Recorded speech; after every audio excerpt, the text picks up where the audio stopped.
प्यारे बच्चों, कैसे हो आप सभी। उम्मीद करती हूँ आप सभी अच्छे होंगे और स्वस्थ होंगे। तो आज मैं आपके साथ क्लास 3 की जो हमारी बुक है संतूर एनसीईआरटी सिलेबस से रिलेटेड, इसका जो हमारा पहला चैप्टर है फन विद फ्रेंड्स, ये एक यूनिट है। तो इसको हम पढ़ेंगे, समझेंगे।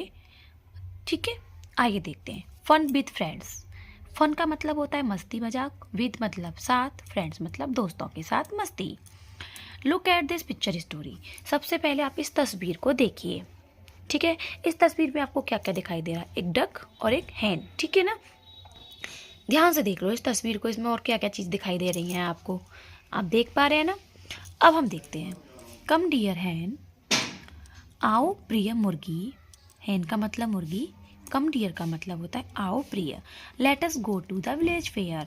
जो डक है वो मुर्गी से कह रही है, कम डियर हैन, आओ प्रिय मुर्गी, let us go to the village fair. गांव के मेले में चलते हैं, चलो गांव के मेले में चलते हैं। तो अब हैन क्या कहती है? ऑल राइट, ठीक है। Let me bring my chicks. Chicks का मतलब होता है मुर्गी के बच्चे।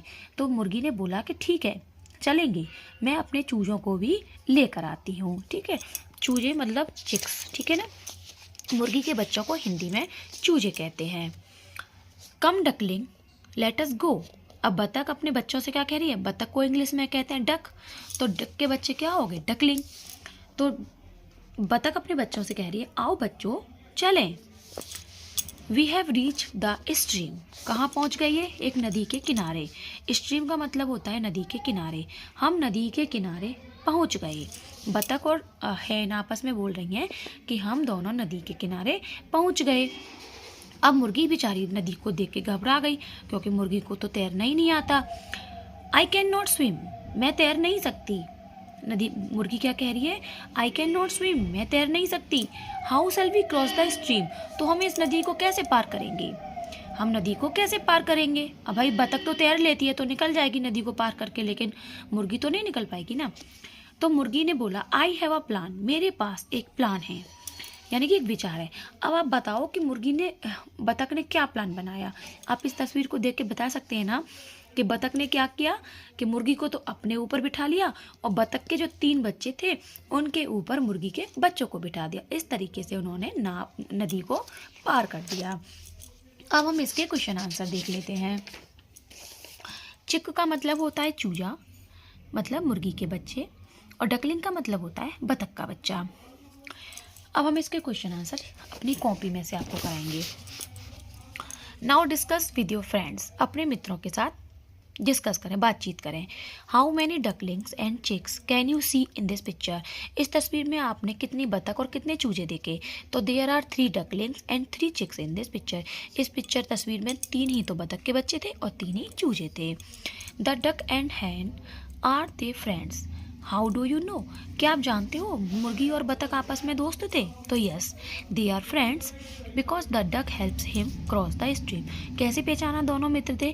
क्योंकि बतख ने मुर्गी की नदी को पार करने में मदद की थी। How did the hen and the chicks cross the stream. बतख और मुर्गी ने नदी को पार कैसे किया? तो the hen and his chicks sat on the back of the duck and duckling. मुर्गी और मुर्गी के जो बच्चे थे वो बतख और बतख के बच्चों की पीठ पर बैठ गए थे। इस तरीके से उन्होंने क्रॉस द स्ट्रीम, नदी को पार किया। Have you ever helped your friends, how did you help. क्या कभी तुमने भी अपने मित्रों की सहायता की है और कैसे? तो बच्चे इसका आंसर खुद से देंगे, कोई कुछ भी आंसर बता सकता है। Did you feel happy to help your friends. क्या तुमको अपने दोस्तों की सहायता करके खुशी मिलती है? तो yes, I feel happy to help my friends. अब है हमारा मैच द फॉलोइंग। डक के बच्चों को क्या कहते हैं? डकलिंग। हैन के बच्चों को क्या कहते हैं? Chicks, chicks. काऊ के बच्चे को क्या कहेंगे? काल्फ। कैट के बच्चे को किटन और डॉग के बच्चे को पपी। ठीक है, तो आप इसको मैच करेंगे।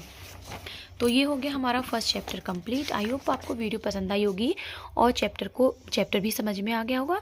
वीडियो पसंद आई हो तो लाइक कर दें, सबके साथ शेयर कर दें और सब्सक्राइब कर लें।